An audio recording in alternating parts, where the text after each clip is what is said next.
C'est officiel, Thibaut InShape est désormais premier youtubeur de France. Vous avez été des centaines et des centaines à me demander de consacrer une vidéo entière sur ma chaîne YouTube. Comment Thibaut InShape a dépassé le numéro 1? Mérite-t-il vraiment sa première place? Et surtout, pourquoi ça engage autant de haine sur les réseaux? Aujourd'hui, on en parle dans cette vidéo. Bon, ce n'est plus un secret pour tout le monde sait que maintenant Thibaut est premier youtubeur français et on va en parler dans cette vidéo. Mais avant de commencer, pour comprendre, on va voir comment Thibaut InShape est passé premier. Eh bien, sans surprise, c'est grâce aux shorts. Ouais, enfin, vous inquiétez pas, je vais argumenter. Thibaut InShape, c'est une vidéo par semaine et 6 shorts par jour. C'est littéralement colossal ce qu'il propose sur sa chaîne. Thibaut InShape, ces 30 derniers jours, c'est également 1 700 000 abonnés. Mais bon, ça ne s'arrête pas seulement aux abonnés puisqu'il y a les vues. Et ces 30 derniers jours, Thibaut InShape a cumulé un total de plus de 1 milliard de vues. Est-ce que c'est bon pour vous? Sans secret, c'est bien entendu les shorts qui boostent la chaîne de Thibaut InShape. Grâce aux shorts, tous les 2 jours, il obtient à peu près 100 000 abonnés. Et à titre de comparaison, Squeezie, lui, ne les atteint même pas en un mois. Bien évidemment, c'est pas un tacle ni du trash, c'est juste un titre de comparaison pour que vous puissiez vous rendre compte. Alors oui, Thibaut InShape gagne beaucoup d'abonnés. Et on pourrait se dire que son contenu est de qualité. Enfin, du moins, ses shorts. Alors qu'au final, pas du tout. Et il a déjà pris pas mal de sauce à propos de ça. Bien évidemment que quand tu postes 6 vidéos shorts par jour, à un moment, tu n'as plus de créativité. Donc t'es obligé d'aller copier chez les autres. Les Américains, les Espagnols ou bref. Grosso merdo, tu vas aller voir dans les autres pays ce qui se passe pour essayer de piquer quelques concepts ou des trends. Et au final, ça donne ça.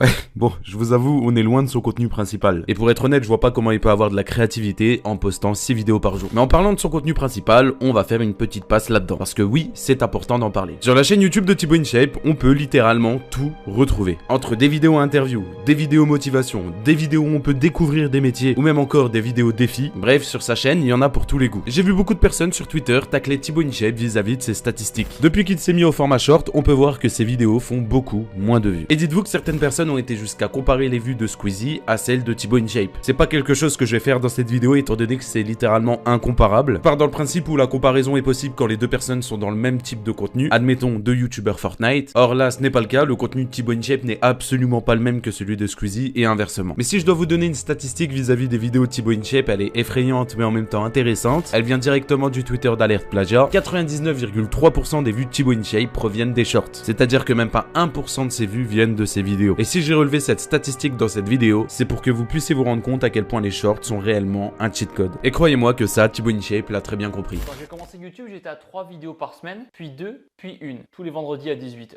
Ça bouge pas. Quant aux shorts, depuis que c'est sorti, j'ai pas commencé dès le début les shorts. Je postais sur TikTok et Réel avant ça. Mais depuis qu'il y a les shorts et surtout que ça rapporte des abonnés, j'en fais environ 3, 4, 5, 6 par jour. Même le samedi, même le dimanche. Donc oui, c'est vrai, on peut dire que je no-life les shorts. Concrètement, vous avez raison. YouTube préfère la quantité à la qualité. C'est un fait. Dans mon cas de figure, j'essaie bien sûr d'allier les deux au plus possible. Même si c'est dur de faire de la qualité tous les jours quand on poste 6 fois par jour, je vous l'accorde. Mais je m'applique. Je suis pas parfait, mais j'essaie de faire de mon mieux. Maintenant qu'on a vu que Thibaut InShape s'est fait énormément critiquer à cause de ses shorts et de sa première place sur YouTube, j'aimerais qu'on parle maintenant de Squeezie qui lui aussi se fait incendier sur les réseaux. Si je vous montre cette vidéo, les temps forts sur YouTube. Pour certains, vous allez savoir de quoi je parle et pour d'autres, vous ne savez pas. Alors laissez-moi vous expliquer. Dans cette vidéo, Squeezie attaque directement Thibaut InShape et David Lafarge, mais c'est pas le sujet de la vidéo. Thibaut InShape a décidé de se lancer dans un nouveau business, on peut dire ça. C'est des vidéos dédicacées pour 36 €. Si vous décidez de payer la somme de 36 €, Thibaut InShape dira le message que vous souhaitez. Sur mon site, on retrouve aussi les vidéos personnalisées où pour 36 €, je dis tout ce que vous voulez en 15 secondes. Et si à l'époque c'était mal vu de faire ce genre de choses, dites-vous qu'à l'heure actuelle, il y a énormément de youtubeurs et d'influenceurs qui le font. Mais Thibaut InShape lui avait pris une sauce à l'époque parce que c'était le premier à l'avoir ramené en France. Et dites-vous que ça n'a pas plu à Squeezie qui a décidé d'en faire une vidéo. Là, je trouve que c'est moralement, on est sur un truc extra limite quand même. C'est-à-dire faire des vidéos dédicaces que tu fais payer 36 € et qui seront destinés pour la plupart à des mineurs. Je veux dire, enfin, c'est surtout les jeunes qui sont attirés par ce genre de truc. Ici, le souci, c'est que moralement, c'est un peu limite de faire payer une vidéo dédicacée à des gens.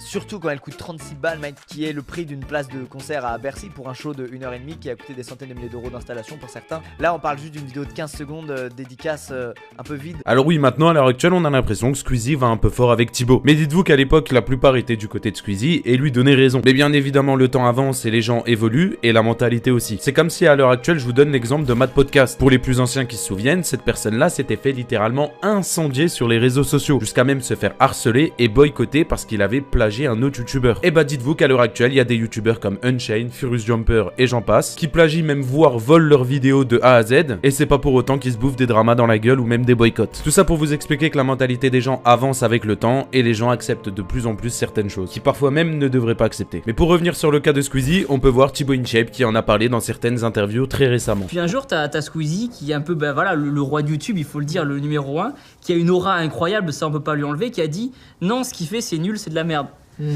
Et du coup, quand t'as 16 millions d'abonnés et que tu fais des vidéos, parce qu'il m'avait dédié une vidéo, donc c'est vrai qu'à la base, je vois ma tête sur la miniature. Je dis putain, il va parler d'une vidéo que j'ai fait sur une transformation, une perte de poids. Il va parler en bien de moi, quoi. Je suis fier. Le numéro 1, il parle de toi. En plus, Squeezie, il a fait des références. Il m'avait envoyé son bouquin et tout, tu vois. Il a fait des trucs bien. Okay, ouais, j'avais son livre à la maison dédicacé. Il y avait que des signaux positifs. Ouais, je l'avais serré la main une fois à la Video City il y a quelques temps. Que du positif. J'aurais bien aimé qu'ils m'en parlent avant en privé ou sur Twitter, ou qu'ils me disent, tu vois, je suis pas parfait. Et si ce que j'ai fait, ça lui plaisait pas, ça lui a pas plu, j'aurais préféré qu'il m'envoie un message sur Twitter en disant Thibaut, ta façon de fonctionner, elle est pas top. Je te conseille de faire ça, ça et ça. Tu vois, c'est le numéro 1, tout le monde l'écoute. J'ai pas reçu de message. J'ai pas reçu de message après. Il a dit que j'avais pas de race et tout. Il a pas été sympa, tu vois. J'ai pas répondu parce que, comme j'ai dit une fois, ça m'intéresse pas de répondre aux gens par internet. Et quand on a 16 millions d'abonnés et qu'on fait une vidéo YouTube qui va faire, je crois, elle a fait 8 millions de vues, même si dans la vidéo tu dis non, les abonnés, soyez cool, l'attaquez pas. Quand tu dis à un YouTuber, Thibaut InShape, il a pas de race, bah, qu'est-ce qui se passe? Bah, pendant 2 ans, tous les jours, tu reçois des messages, Thibaut InShape, il a pas de race. Lui qui est vachement contre le harcèlement, qui prône des valeurs vachement importantes, je me suis dit, mec, là, t'es contre tout ce que tu viens de dire, tu vois. Parce qu'il me plante un poignard dans le dos. Il me plante un poignard dans le dos de ma famille avec qui je bosse, de gens, de gens que je fais vivre et que j'emploie. Genre, il y a assez de mauvaises ondes sur les réseaux. Pas besoin de faire ce genre de truc, tu vois.